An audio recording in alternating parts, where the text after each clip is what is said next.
الحمدللہ رب العالمین والصلاة والسلام علی سید الانبیاء والمرسلین اما بعد فاعوذ باللہ من الشیطان الرجیم بسم اللہ الرحمن الرحیم۔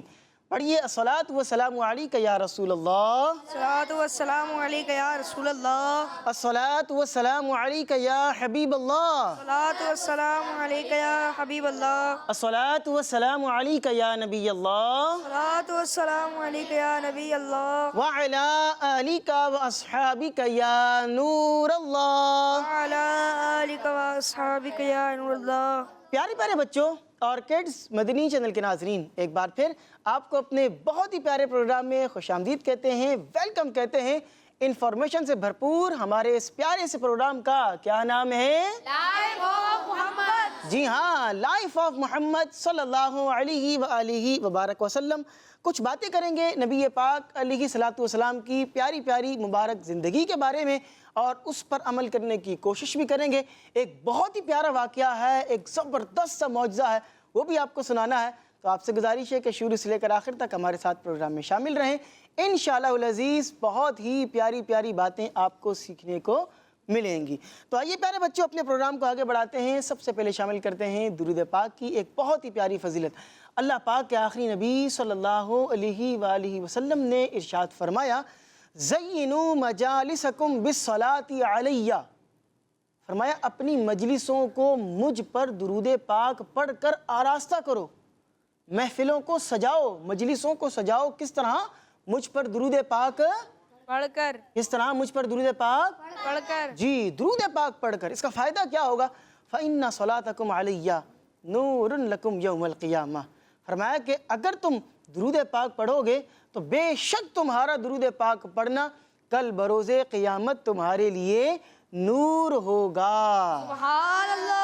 آئیے مل کر ہم بھی درود پاک پڑھتے ہیں۔ پڑھیے صلو علی الحبیب صلی اللہ علی محمد وصلی اللہ علیہ وآلہ وبارک وسلم۔ درود پاک کی فضیلت کے بعد آئیے پیارے بچوں شامل کرتے ہیں ایک بہت ہی پیارا کلام۔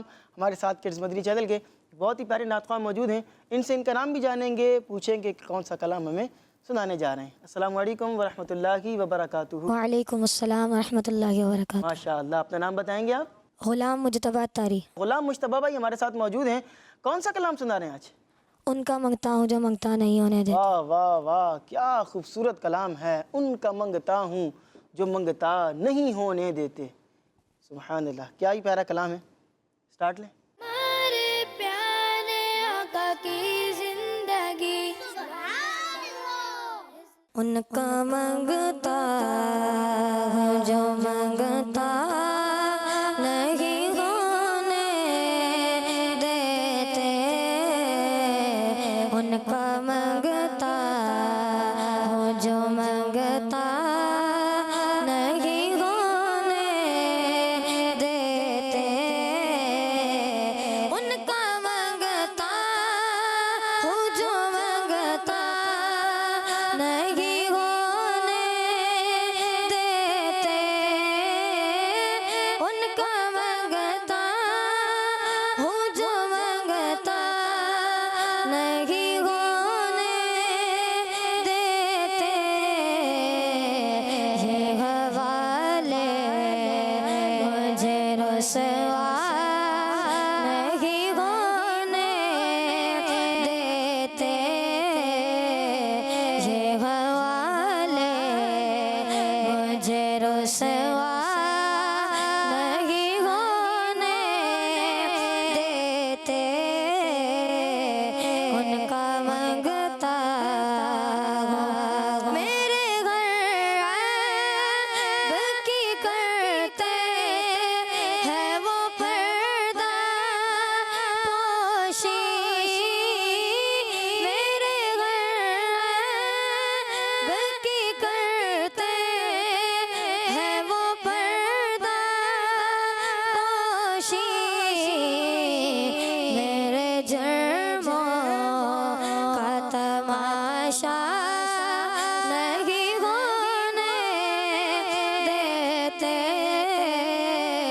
میرے جرموں کا تماشا نہیں ہونے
سبحان اللہ، کیا ہی خوبصورت کلام ہے، اور غلام مجتبیٰ بھائی نے کیا ہی پیارے انداز سے پڑھا۔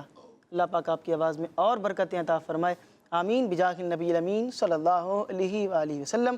آئیے پیارے بچوں، بڑھتے ہیں اپنے پروگرام کے ایک اور بہت ہی پیارے سیگمنٹ کی جانب، جس کا نام ہے لائف ہسٹری آف صلی اللہ علیہ وآلہ وسلم۔ ہمارے پیارے آقا کی زندگی۔ جی تو پیارے پیارے بچوں، سیگمنٹ ہے لائف ہسٹری آف محمد صلی اللہ علیہ وآلہ وبارک وسلم۔ میں نے آپ سے کہا تھا کہ ایک بہت ہی پیارا واقعہ ہے، ایک معجزہ ہے، آپ کو اس کے بارے میں بیان کرتے ہیں۔ پیارے پیارے بچوں، ہم اپنے پچھلے ایپیسوڈ سے نبی پاک علیہ الصلوۃ والسلام کی ہجرت کے بعد کے کچھ واقعات سن رہے ہیں۔ پہلے ہم نے ہجرت مصطفیٰ بڑی یوں کہہ لیں کہ کچھ مخصوص انداز سے اس کے بارے میں کچھ ہم نے سنا، کچھ باتیں سنتے چلے گئے، اسٹیپ بائی اسٹیپ ہم نے اس کو سنا، اور پھر اس کے بعد کچھ معجزات تھے وہ بھی ہم نے آپ کو بیان کیے۔ اب ہم آپ کو بیان کر رہے ہیں نبی پاک صلی اللہ علیہ وآلہ وسلم کے ہجرت فرمانے کے بعد ہجرت کے 5ویں سال ایک واقعہ پیش آیا۔ ہجرت کا کون سا سال ہے؟ پانچواں۔ کون سا سال ہے؟ کس کا 5واں سال ہے؟ ہجرت کا 5واں سال ہے، اور یوں کہہ لیں کہ سن 5 سن ہجری، اور ایک زبردست واقعہ، اور وہ واقعہ ہے غزوہ خندق کا۔ غزوہ خندق یہ ایک غزوہ تھا، ایک اسلامی جنگ تھی، اور اس میں خندق کھودی گئی تھی، اس وجہ سے اس کو غزوہ خندق کہا جاتا ہے۔ ٹھیک ہے، اس کے بارے میں ہم اور بھی باتیں سنیں گے، لیکن اس میں ایک بڑا زبردست معجزہ ہوا تھا، میں آپ کو آج وہ بیان کروں گا۔ پیارے پیارے بچوں، اس غزوہ خندق میں نبی پاک علیہ الصلوۃ والسلام کے کئی معجزات کا ظہور ہوا۔ ان میں سے ایک یہ تھا کہ جب صحابہ کرام رضی اللہ عنہم خندق کو کھود رہے تھے نا، تاکہ وہ کفار اس طرف نہ آ سکیں، اس لیے وہ بہت بڑی سی خندق آپ کہہ لیں کہ ایک بہت بڑا سا وہ گڑھا کھود رہے تھے، تاکہ وہ لوگ اس طرف کراس کر کے آ نہ سکیں اور مسلمانوں پر حملہ آور نہ ہو سکیں۔ اب وہ خندق کھود رہے تھے، صحابہ کرام ہیں، ان کے پاس کدال ہیں، سامان ہے، جو بھی کھودنے کا سامان ہوتا ہے وہ کھود رہے ہیں۔ اس دوران ہوا کیا کہ خندق کی کھدائی کے دوران ایک سخت چٹان آ گئی۔ وہ کھود رہے ہیں، بیچ میں ایک چٹان آ گئی۔ چٹان کا مطلب کیا ہوتا ہے؟ ایک بہت بڑا سا سخت پتھر ہوتا ہے، اور وہ جو پتھر ہوتے ہیں وہ بہت مضبوط ہوتے ہیں، نارمل اس طرح ٹوٹ نہیں پاتے۔ اب وہ صحابہ کرام نے بڑی کوشش کی، لیکن وہ ان سے ٹوٹ نہ سکی، وہ چٹان اتنی پاورفل تھی، اسٹرانگ تھی، وہ ٹوٹ نہ سکی۔ اچھا پھر کیا ہوا؟ صحابہ کرام رضی اللہ عنہم کا ایک طریقہ کار تھا۔ وہ کیا طریقہ کار تھا کہ صحابہ کرام کو جب بھی کوئی مشکل پیش آتی، جب بھی کوئی پریشانی آتی، تو وہ سیدھا نبی پاک صلی اللہ علیہ وسلم کی خدمت میں حاضر ہو جایا کرتے تھے۔ یا رسول اللہ، ہمیں یہ پریشانی ہے، آقا یہ مسئلہ ہے، آپ کرم فرما دیجئے، ہمارا مسئلہ حل کر دیجئے۔ اب یہ بھی ایک پریشانی تھی، کیونکہ وہ خندق کھود رہے تھے، بیچ میں چٹان آ گئی ہے، توڑے نہیں ٹوٹ رہی ہے، ایفرٹ کر لی ہے، کوشش کر رہے ہیں، لیکن وہ ٹوٹ نہیں رہی ہے۔ حاضر درگاہ مصطفیٰ صلی اللہ علیہ وسلم ہوتے ہیں، اور صحابہ کرام عرض کرتے ہیں کہ یا رسول اللہ، وہ ایک چٹان آ گئی ہے اور وہ ٹوٹ نہیں رہی ہے۔ انہوں نے اپنا مسئلہ بیان کیا، تو نبی پاک علیہ السلام اٹھے، چلو بھی میں جاتا ہوں۔ اور معاملہ یہ تھا کہ نبی پاک صلی اللہ علیہ وسلم کو 3 دن کا فاقہ تھا، اور 3 دن سے یوں سمجھ لیں کچھ کھایا نہیں ہے، اور اس قدر بھوک کا عالم ہے کہ نبی پاک علیہ الصلوۃ والسلام نے مبارک پیٹ کے اوپر پتھر باندھا ہوا تھا۔ پہلے کے زمانے میں اس طرح کا ہوتا تھا کہ جب بہت زیادہ بھوک کی شدت ہوا کرتی تھی تو پیٹ کے اوپر پتھر باندھ دیا کرتے تھے۔ تو 3 دن کا فاقہ ہے، گویا کچھ کھایا ہوا نہیں ہے، اور بھوک سے اس قدر جو ہے وہ معاملہ ہے کہ پتھر باندھا ہوا ہے پیٹ کے اوپر، اور چٹان آ گئی ہے، کام ہے نا، چٹان توڑنا، گڑھا کھودنا اور کھدائی کرنا، یہ ایک بڑا محنت والا کام ہوتا ہے، اور بندہ بالکل خالی پیٹ ہے تو پھر ذرا مشکل ہو جاتا ہے اس کے لیے۔ لیکن نبی پاک علیہ السلام کو 3 دن کا فاقہ ہے، چٹان آ گئی ہے، صحابہ کرام حاضر خدمت ہوتے ہیں، تو نبی پاک علیہ السلام اٹھے، اور نبی پاک علیہ الصلوۃ والسلام نے اس چٹان پر پھاوڑا مارا۔ پھاوڑا کیا ہوتا ہے؟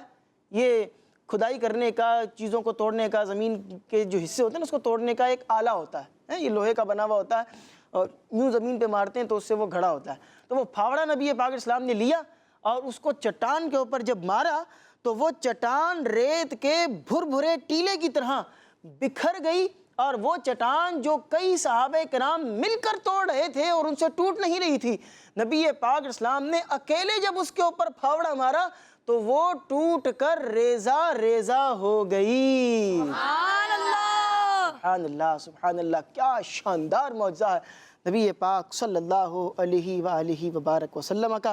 یہ آپ کا ایک معجزہ تھا جو اس مقام پر ظاہر ہوا۔ اس کے علاوہ اور بھی کچھ معجزات تھے، وہ آپ کو ہم بیان کریں گے۔ اور ایک اور بہت زبردست معجزہ ہے، اور وہ حضرت جابر والا معجزہ ہے، اور وہ کیا ہے وہ انشاءاللہ آپ کو اگلے جو ہمارا نیکسٹ ایپیسوڈ ہوگا اس میں جب یہ سیگمنٹ آئے گا اس میں آپ کو بیان کریں گے۔ ابھی کے لیے ہمارا یہ سیگمنٹ اپنے اختتام کو پہنچا۔ آئیے پیارے بچوں بڑھتے ہیں اپنے پروگرام کے ایک اور بہت ہی پیارے سیگمنٹ کی جانب، جس میں ہمارے ساتھ دو پینلسٹ موجود ہیں۔ ان کی جانب بڑھیں گے اور ان سے بھی کچھ سیکھنے کی کوشش کریں گے۔ سیگمنٹ کا نام ہے آقا صلی اللہ علیہ وسلم کے شب و روز۔ ہمارے پیارے آقا کی زندگی۔ جی تو پیارے پیارے بچوں، سیگمنٹ کا نام ہے آقا صلی اللہ علیہ وسلم کے شب و روز۔ ہمارے ساتھ سائم اتاری بھائی موجود ہیں اور عثمان اتاری بھائی موجود ہیں۔ آئیے ان کی جانب بڑھتے ہیں اور ان سے بھی کچھ سیکھنے کی کوشش کرتے ہیں۔ جی پیارے بچوں، اور کڈز مدنی چینل کے ناظرین، اس سیگمنٹ میں ہم سنتے ہیں اللہ پاک کے آخری نبی صلی اللہ تعالیٰ علیہ وسلم کی مبارک عادتیں۔ اور پیارے بچوں، آج ہم نبی پاک صلی اللہ تعالیٰ علیہ وسلم کی جس مبارک عادت کے بارے میں سنیں گے وہ ہے صفائی ستھرائی۔ ہمارے پیارے آقا صلی اللہ تعالیٰ علیہ وآلہ وسلم صفائی ستھرائی کا بہت زیادہ اہتمام فرمایا کرتے تھے۔ اور ہمارے پیارے آقا صلی اللہ تعالیٰ علیہ وسلم نے صفائی ستھرائی کی بہت زیادہ امپورٹنس بھی بیان فرمائی ہے۔ اللہ پاک کے آخری نبی صلی اللہ تعالیٰ علیہ وآلہ وسلم نے ارشاد فرمایا، پاکیزگی نصف ایمان ہے۔ ہمارے پیارے نبی محمد عربی صلی اللہ تعالیٰ علیہ وسلم نے ارشاد فرمایا، اللہ پاک ہے، پاکی پسند فرماتا ہے، پاکیزہ ہے اور پاکیزگی پسند فرماتا ہے۔ تو پیارے بچوں، نبی پاک صلی اللہ تعالیٰ علیہ وآلہ وسلم کی اس پیاری عادت کو بھی اپنانا چاہیے، اور ہمیں اپنے کپڑے، باڈی اور ہر چیز کی صفائی ستھرائی رکھنی چاہیے۔ اور اس کے علاوہ اپنے گھر کو، اپنے روم کو اور اپنی استعمال کی چیزوں کو جیسے ٹوپی، امامہ شریف، رومال، گھڑی، بیگ وغیرہ، ان سب کو بھی صاف ستھرا رکھنا چاہیے۔ پیارے بچوں، جو شخص صاف ستھرا رہتا ہے لوگ اس کے قریب بیٹھنا پسند کرتے ہیں، اور صاف ستھرا رہنے سے ہم بہت ساری بیماریوں سے بھی بچ جاتے ہیں، اور اس سے ہماری پرسنالٹی میں بھی اضافہ ہوتا ہے اور کانفیڈنس بھی ڈیولپ ہوتا ہے۔ تو پیارے بچوں، آج سے ہم نے اس پیاری سی عادت پر عمل کرنے کی کوشش کرنی ہے۔ اللہ پاک ہمیں پیارے آقا صلی اللہ تعالیٰ علیہ وآلہ وسلم کی عادات کو اپنانے والا بنائے، آمین۔ صلو علی الحبیب صلی اللہ علیہ علی محمد و صلی اللہ علیہ وآلہ وبارک وسلم۔ پیارے پیارے بچوں، ایک حدیث پاک ہے، اور وہ حدیث پاک یہ ہے، صفائی نصف ایمان ہے، پاکیزگی نصف ایمان ہے۔ تو صفائی ستھرائی رکھنی چاہیے۔ ابھی جیسا کہ عثمان بھی نے یہ بات کی نا کہ آپ کا کانفیڈنس بھی اس سے ڈیولپ ہوتا ہے، آپ کی پرسنالٹی بھی اس سے گروم ہوتی ہے، اچھی پرسنالٹی آپ لک وائز لگتے ہیں۔ اچھا، بعض بچوں کو دیکھا گیا ہے کہ ان کے ناخن بڑے ہوتے ہیں، بعض بڑوں کو بھی دیکھا گیا کہ ان کے ناخن بڑے ہوتے ہیں۔ تو یہ بھی صفائی ستھرائی میں آتا ہے کہ اپنے ناخنوں کو آپ نے کاٹ کر رکھنا ہے۔ اسی طرح بال بعضوں کے بہت بڑے بڑے ہوتے ہیں اور بہت عجیب سے لگ رہے ہوتے ہیں، اچھے نہیں لگ رہے ہوتے، تو بالوں کو بھی اچھے طریقے سے صاف ستھرا کر کے رکھنا ہے۔ اسی طرح بعض لوگ ہوتے ہیں وہ کپڑوں میں وہ اتنے سیریس نہیں ہوتے، کپڑے ان کے جیسے بھی ہوں، گندے ہوں، جس طرح کے بھی ہوں، داغ لگے ہوں، میلے ہوں، وہ پرواہ نہیں کرتے، تو اس کو بھی اچھا نہیں سمجھا جاتا ہے نا۔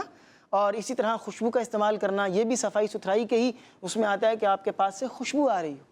تو یہ چھوٹی چھوٹی باتیں ہیں، جہاں آپ رہتے ہیں، آپ کا کلاس روم ہے، آپ کہیں ٹیوشن پڑھنے جاتے ہیں، آپ مدرسے میں جاتے ہیں، آپ اسکول میں جاتے ہیں، تو آپ کے ارد گرد کا جو ماحول ہے اس کو صاف ستھرا رکھنے کی کوشش کریں گے تو انشاءاللہ العزیز معاشرہ بھی صاف ستھرا رہے گا اور ہم خود بھی صاف ستھرے رہیں گے۔ اللہ پاک ہم سب کو عمل کرنے کی توفیق عطا فرمائے، آمین بجاہ نبی الامین صلی اللہ علیہ وسلم۔ آئیے پیارے بچوں، بڑھتے ہیں اپنے پروگرام کے ایک اور بہت ہی پیارے سیگمنٹ کی جانب، جس کا نام ہے سنت کی کرنیں۔ سنت کی کرنیں۔ ہمارے پیارے آقا کی زندگی۔ جی تو پیارے پیارے بچوں، سیگمنٹ ہے سنت کی کرنیں۔ آج ہم آپ کو جس سنت کے بارے میں بیان کریں گے وہ ہے قرآن پاک کو اچھی آواز سے اور ٹھہر ٹھہر کر پڑھنا سنت مبارکہ ہے۔ قرآن پاک کو کس طرح پڑھنا ہے؟ ٹھہر ٹھہر کر، اور کس طرح؟ خوبصورت آواز میں، اچھی آواز بنا کر پڑھنا، یہ سنت مبارکہ ہے۔ جی ہاں، بعض افراد کو دیکھا گیا کہ وہ قرآن پاک بہت اسپیڈ سے پڑھ رہے ہوتے ہیں، اور اس میں وہ قواعد کا بھی خیال نہیں رکھتے. ایسا نہیں کرنا ہے, قواعد کا خیال بھی رکھنا ہے اور اچھی انداز میں ٹھہر کر پڑھنا ہے. اور یہ قرآن پاک میں خود قرآن پاک نے ہمیں یہ حکم دیا ہے, رب کریم نے ہمیں حکم دیا ہے کہ قرآن پاک ٹھہر کر پڑھنا ہے. ٹھیک ہے, تو پیارے پیارے بچوں, اللہ پاک کے آخری نبی صلی اللہ علیہ وسلم نے ارشاد فرمایا قرآن پاک کو اپنی آوازوں سے خوبصورت کرو. قرآن پاک کو اپنی آوازوں سے کیا کرو؟ خوبصورت کرو. تو جب بھی آپ قرآن پاک پڑھیں خوبصورت آواز بنا کر, اچھی آواز بنا کر قرآن پاک کو پڑھنا چاہیے. ابھی رمضان گزرا ہے, ہم نے عید منائی ہے, اور کئی بچے کیا کرتے ہیں, بڑے بھی کیا کرتے ہیں, انہوں نے ٹارگٹ رکھا ہوتا ہے کہ رمضان میں ہمیں 5 قرآن پاک ختم کرنے ہیں, 6 قرآن پاک ختم کرنے. بہت اچھی بات ہے اگر آپ کرتے ہیں اور بالکل ادائیگی کے ساتھ کرتے ہیں, اچھے انداز سے کرتے ہیں تو بالکل ٹھیک بات ہے.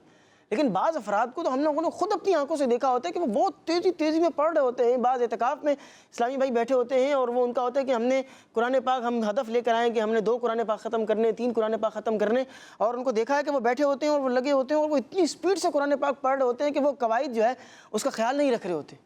تو آپ غلط قرآن پاک پڑھیں گے تو اس کا ثواب تو نہیں ملے گا نا, ہے نا. ثواب تو تبھی ملے گا جب آپ اچھے انداز سے پڑھیں گے. جس طرح قرآن پاک کو پڑھنے کا حکم دیا گیا ہے, قاف کو موٹا کر کے پڑھنا ہے, صاد ہے, ضاد ہے, کاف ہے, قاف ہے, حاء ہے, ان سب جو حروف ہیں, جو قواعد ہیں, ان کا خیال رکھیں گے تو ہی آپ کا قرآن پاک صحیح ہوگا نا. صحیح طریقے سے پڑھنے میں آپ کامیاب ہوں گے. اللہ پاک ہم سب کو قرآن پاک کو پڑھنے اور اس پر عمل کرنے کی توفیق عطا فرمائے. آمین بجاہ النبی الامین صلی اللہ علیہ وآلہ وسلم. تو آئیے پیارے پیارے بچوں, بڑھتے ہیں اپنے پروگرام کے سب سے آخری سیگمنٹ کی جانب, جس کا نام ہے ایک جملہ ایک جواب. ایک جملہ ہے ایک جواب ہے. کس طرح کرنا ہے, ایکٹیویٹی والا سیگمنٹ ہے. آئیے اس سیگمنٹ میں شامل ہو جاتے ہیں. ہمارے پیارے آقا کی زندگی. جی تو پیارے پیارے بچوں, سیگمنٹ کا نام ہے ایک جملہ ایک جواب. ایک جملہ ہے ایک جواب ہے. کرنا کیا ہے, ایکٹیویٹی ہمارے پاس یہاں پہنچ چکی ہے, اور کرنا کیا ہے, آپ کو یہاں پر 2 ریڈ لائنز نظر آ رہی ہیں. نظر آ رہی ہے بھائی, ہے نا. ایک یہ رو ہو گئی, ایک رو یہ ہو گئی, ایک رو یہ ہو گئی. آپ نے اس والی رو کو فالو کرنا ہے جو کہ دونوں ریڈ لائنز کے درمیان میں سینٹر میں آ رہی ہے. ٹھیک ہے, یعنی کہ سینٹر والی رو کو آپ نے فالو کرنا ہے. اور کرنا یہ ہے کہ یہاں آپ دیکھ رہے ہیں کہ کچھ الفاظ لکھے ہوئے ہیں, ہے نا. آپ اس کو گھماتے جائیں گے اور گھما کر آپ نے یوں کر کے الفابیٹ گھمانے کے بعد آپ نے جو یہاں الفاظ لکھے ہوئے ہیں ان کو یوں کر کے جوڑنا ہے اور پورا ایک جملہ آپ نے کمپلیٹ کرنا ہے. وہ ایک جملہ کمپلیٹ ہو جائے گا, اس سے ہمیں کوئی نہ کوئی پیاری سی بات سیکھنے کو ملے گی. ٹھیک ہے, تو کرتے یہ ہیں کہ جو میرے رائٹ سائڈ پر بچے بیٹھے ہیں ان کو ٹیم اے کر لیتے ہیں, اور جو لیفٹ سائڈ پر بچے ہیں ان کو ٹیم بی کر لیتے ہیں. ٹھیک ہے, تو پہلے اے آتا ہے یا بی آتا ہے؟ بی نہیں آتا, پہلے اے آتا ہے, بی بعد میں آتا ہے. تو ٹھیک ہے, بی بعد میں آتا ہے تو ٹیم بی والوں کی باری بھی بعد میں آئے گی. بڑھتے ہیں ٹیم اے کی جانب, اور ٹیم اے سے دیکھتے ہیں کون سے بچے آئیں گے, ہاتھ اٹھائیں گے. چلیں آپ آئیں. سب سے پہلے آپ نے ماشاءاللہ ہاتھ بلند کیا ہے, تو مائک ان کو دیجیے گا اور تھوڑا سا آگے آئیں. کیا نام ہے آپ کا؟ محمد ارحم. محمد ارحم بھائی, کر لیں گے انشاءاللہ. چلیں مائک آپ مجھے دیں, اور اس کے بعد آپ کا ٹائم اسٹارٹ ہوتا ہے اب.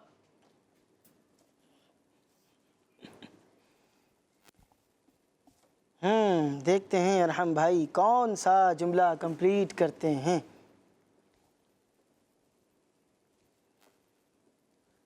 ارحم بھائی تھوڑا سا جلدی کریں گے. ہم کاؤنٹ ڈاؤن شروع کر رہے ہیں. 10 9 8 7 6 5 4 3 2 1. ارحم بھائی آپ تو گھماتے ہی رہ گئے, کیا آپ جملہ کمپلیٹ کرنا چاہ رہے تھے؟ مائک پہ بتائیں. آپ صلی اللہ علیہ وسلم اللہ پاک کے محبوب ہیں. جملہ تو آپ نے جو سوچا تھا وہ بالکل درست سوچا تھا, لیکن آپ جب یہ گھماتے جا رہے تھے تو آپ نے یہ لفظ کے آیا تھا, اس کو کیوں پھر آپ نے نیچے اسکرول کر دیا؟ یہ تو اسکرول نہیں کرنا تھا, اس کو آپ نے وہاں پر فٹ کر کے پھر آگے بڑھنا تھا. خیر ارحم بھائی آپ سے کمپلیٹ نہیں ہو سکا, تشریف رکھیں گے اپنی جگہ پر. بڑھتے ہیں ٹیم بی کی جانب اور دیکھتے ہیں ٹیم بی سے کون سے بچے آنا چاہیں گے, ہاتھ اٹھائیں گے. آپ ہیں. ماشاءاللہ, اپنا نام بتائیں گے آپ؟ محمد مصطفیٰ رضا. محمد مصطفیٰ رضا. مصطفیٰ بھائی ہمارے ساتھ موجود ہیں, اور دیکھتے ہیں مصطفیٰ بھائی جملہ کمپلیٹ کر پاتے ہیں یا نہیں کر پاتے. کر لیں گے, دیکھ لیں. ٹیم اے والوں نے تو ایک کر لیا ہے, تو ان کا تو کہہ لیں کہ ایک اسکور ہو چکا ہے. اب دیکھتے ہیں کہ آپ کمپلیٹ کرتے ہیں یا نہیں کرتے ہیں. مائک آپ مجھے دیں گے, اور اس کے بعد آپ کا ٹائم اسٹارٹ ہوتا ہے اب.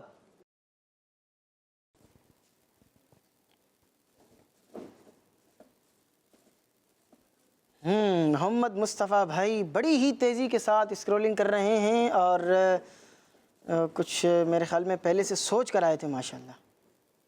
کاؤنٹ ڈاؤن شروع کرتے ہیں. 10 9 8 7 6. ارے ماشاءاللہ کمپلیٹ کر لیا ہے. یہاں آئیں گے مصطفیٰ بھائی اور مائک پہ آپ بتائیں گے کہ آپ نے کون سا جملہ کمپلیٹ کیا ہے. آپ صلی اللہ علیہ وسلم اپنی امت سے بہت محبت کرتے تھے. آپ صلی اللہ علیہ وسلم اپنی امت سے بہت محبت کرتے تھے. آپ کا جواب بالکل درست ہے. ماشاءاللہ اپنی جگہ پر آپ تشریف رکھیں گے. پیارے پیارے بچوں، نبی پاک صلی اللہ علیہ وسلم اللہ پاک کے آخری نبی اپنی امت سے بہت محبت کرتے تھے اور کرتے تھے ہی نہیں کرتے ہیں. بڑی محبت کرتے ہیں اپنی امتیوں سے. اور کس طرح کہ ہم نے یہ سن رکھا ہے کہ یہ روایتوں میں آتا ہے کہ جب نبی پاک صلی اللہ علیہ وسلم پیدا ہوئے تو سجدے میں ہیں اور اپنی امت کے لیے کیا دعا مانگ رہے ہیں؟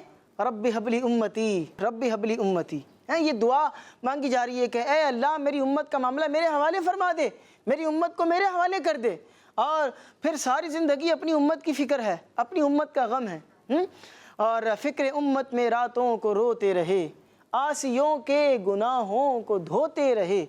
آسیوں تھام لو دامن مصطفیٰ اور پڑھو ان کی رحمت پہ لاکھوں سلام. تو وہ ایسے کریم آقا ہیں. روز قیامت بھی ہماری فکر ہو رہی ہوگی، اپنے امتیوں کی شفاعت کروا رہے ہوں گے تو وہ ہمارا اتنا خیال رکھتے ہیں.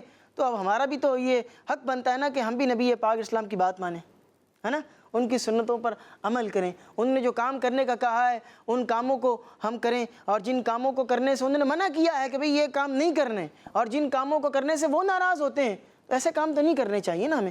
اللہ پاک ہم سب کو نبی پاک صلی اللہ علیہ وسلم کی مبارک سنتوں کو اپنانے کی توفیق عطا فرمائے. آمین بجاہ النبی الامین صلی اللہ علیہ وسلم. تو پیارے پیارے بچوں، یہ تھا ہمارا آج کا پروگرام جس میں آپ بہت ہی پیاری پیاری باتیں سیکھ رہے تھے، ہم آپ کو بیان کر رہے تھے. اسی کے ساتھ پروگرام کا وقت اپنے اختتام کو پہنچا.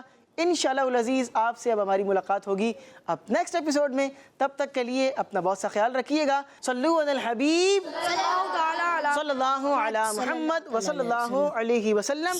کڈز مدنی چینل ہمارا بچی چینل. ہمارے پیارے آقا کی لائف آف محمد صلی اللہ علیہ وسلم، لائف آف محمد صلی اللہ علیہ وسلم. ہمارے پیارے آقا کی زندگی.